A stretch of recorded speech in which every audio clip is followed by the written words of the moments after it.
deep within the Emerald Valley, where the wild clover grew as tall as a rabbit's ears, and the flowers bloomed in shades of neon pink and electric blue, lived Pip.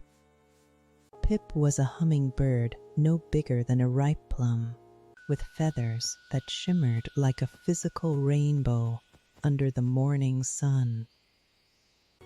While other small birds were content flitting from berry bush to berry bush, Pip possessed the restless, daring heart of a grand explorer.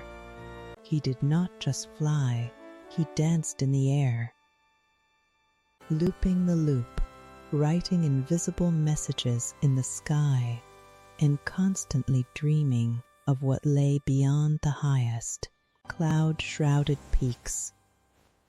High above Pip's vibrant home, nestled on a jagged throne of gray rock, lived Barnaby.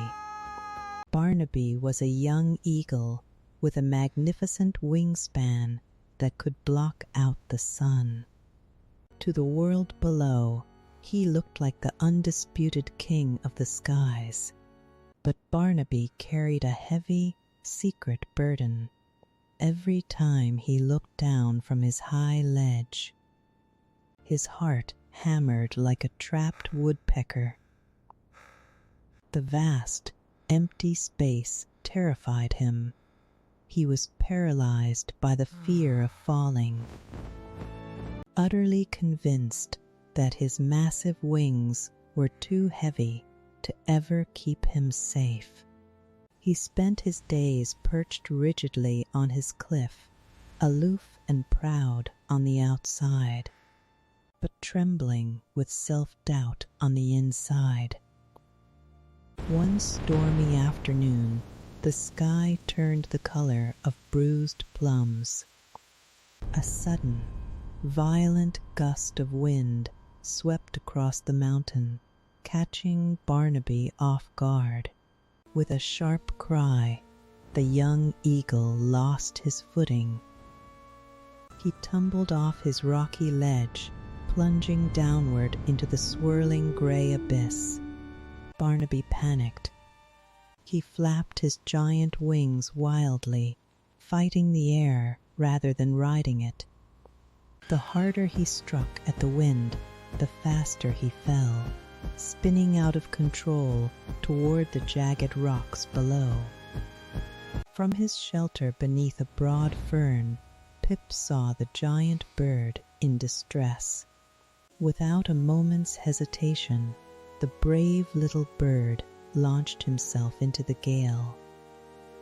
He was a tiny, unbreakable spark of courage, darting straight into the heart of the storm. Pip reached the tumbling eagle just as the wind howled its loudest.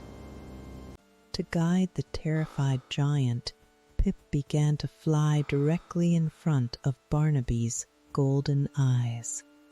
The contrast was spectacular. Pip used the fierce wind to his advantage, tucking his wings to dive, then opening them to tilt upwards, slicing through the air like a tiny, colorful blade. He showed Barnaby that the wind was not an enemy to fight, but a friend to lean on. Slowly, watching the little bird's effortless grace, Barnaby stopped fighting. He spread his massive wings wide, copying Pip's posture. He tilted his feathers just an inch to the left, and suddenly the terrifying plunge stopped. The air caught him. For the first time in his life, Barnaby was floating. Together, they faced the ultimate obstacle, a dense, blinding wall of dark storm clouds. Barnaby slowed down, his old fears threatening to freeze him mid-air. Pip flew ahead, becoming a bright, glowing beacon of emerald and ruby light in the gloom. He zipped left, dodged right, and rode the thermal updrafts like a roller coaster. Trusting his tiny guide, Barnaby followed. They zipped through the churning mist, rising higher and higher until, with one final, triumphant push of their wings, they burst through the top of the clouds. The world above the storm was dead silent, bathed in the golden, peaceful glow of a setting sun. Below them lay a soft blanket of white mist. Above them, an endless ceiling of brilliant blue. Barnaby soared on the gentle currents, his earlier terror completely forgotten, replaced by a pure, breathless joy. He looked at Pip, who was happily hovering right beside his giant beak.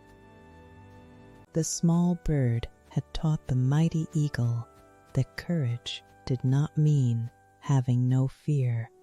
It meant spreading your wings and trying anyway. He had shown him that greatness is not about your size, but the strength of your belief in yourself. From that day forward, the residents of the Emerald Valley often looked up to see a wondrous sight. A giant, majestic eagle gliding gracefully through the heavens, with a tiny, radiant hummingbird leading the way.